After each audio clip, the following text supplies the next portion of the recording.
Les amis, bonjour. Alors, je vais te faire une petite vidéo qui concerne la mesure de la mise à la terre.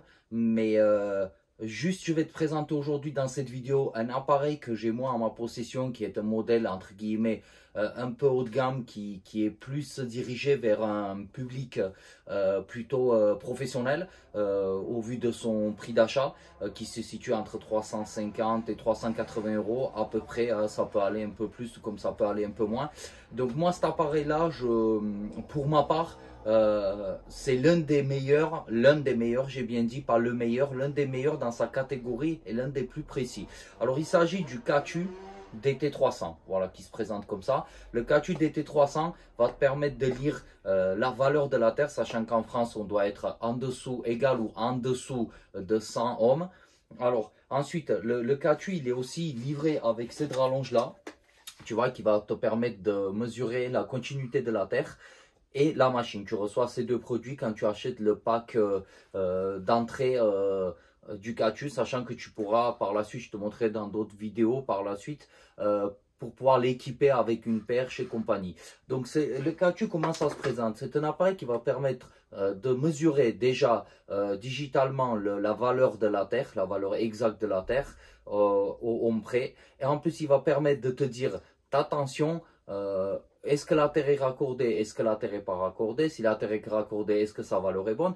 Et ensuite, il va te permettre de te montrer de quel côté de ta prise se trouve la phase, qui est assez important chez nous les électriciens, ou toi, si tu veux toucher à une installation, c'est-à-dire ne pas te prendre la phase si tu travailles sur tension. Ça nous arrive des fois de travailler sur tension pour faire des tests.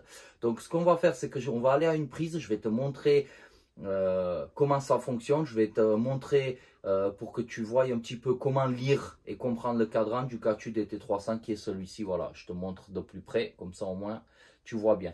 Allez, on va à une prise et je te montre comment ça fonctionne. Ici, nous sommes en présence d'une prise de ce qu'il y a de plus classique. On va brancher l'appareil, tu vois, hop, on va venir le brancher ici et on va aller lire le cadran. Alors, dans le cadran, on voit très bien qu'il y a marqué 0,19, donc 0,19 ohms, c'est-à-dire qu'on est bien en dessous des 100 qui doit être. Ici, il va t'afficher 230 volts. Ici, tu vas avoir sur l'affichage de marquer la terre présent et la phase à droite, le neutre à gauche. Voilà, donc ici c'est bon. Maintenant, on va aller dans une prise dont je sais où il n'y a pas la terre. On va mesurer pareil, on va brancher l'appareil, je vais te montrer ce que ça donne sur une prise ou une installation où il n'y a pas de terre. Ici, on a une prise dont je sais où il n'y a pas la terre. On va mettre ceci là, comme ça. Et là, le cadran s'affiche en rouge. Il te montre qu'on est bien sur du 230 volts, que la terre n'y est pas. Donc, tu vois, la terre n'y est pas, mais que la phase est à droite. Donc, à partir de là, il va falloir que tu démontes ta prise, que tu vérifies pourquoi la terre y est pas. Alors, si c'est dans le cadre d'une maison qui a été rénovée, dans les parties de, par exemple, dans un salon, s'il n'y est pas, c'est pas très grave. La norme te le permet, mais dans tout ce qui est pièces, cuisine, salle de bain, tout ça, donc tu dois obligatoirement avoir la terre. Donc ici, on a réellement un problème de mise à la terre sur cette prise. Alors, soit la terre, elle n'y est pas d'origine, car la maison est très ancienne, soit un câble qui est débranché, tout ça.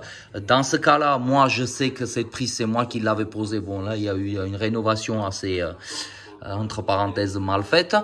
Donc je sais qu'il n'y a pas de terre, c'est une prise qui a été rajoutée. Cette prise à l'origine a été de l'autre côté. Bon, la question n'est pas là. Donc maintenant, ce que je vais te montrer dans un deuxième temps ou un troisième temps, comme tu veux, comment on utilise la rallonge pour vérifier la continuité de la terre. En fait, je vais te montrer ça sur une prise qui est un à côté de l'autre, mais comme le câble est long, tu pourras le faire sur des prises ou des objets éloignés.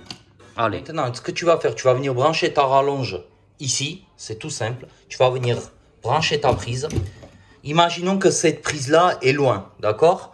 Donc là, ici, tu vas venir tout simplement toucher ta terre. L'appareil s'éteint, il émet un bip, ça veut dire que tu as bien la continuité de la terre. Tu vas pouvoir vérifier avec ça la continuité de la terre sans disjonction. Donc voilà, hop, tu l'enlèves. Je te remontre. L'appareil s'éteint, il émet un bip, c'est que tu as bien ta continuité de la terre. C'est aussi simple que ça, voilà. C'était une petite présentation de cette machine que je trouve géniale. le Katu DT300 que je peux plus m'en passer d'ailleurs. Donc voilà, dis-moi en commentaire ce que tu en penses. Est-ce que tu as mieux? Est-ce que tu as connu mieux? Ou est-ce que tu as un meilleur appareil à montrer ou à conseiller?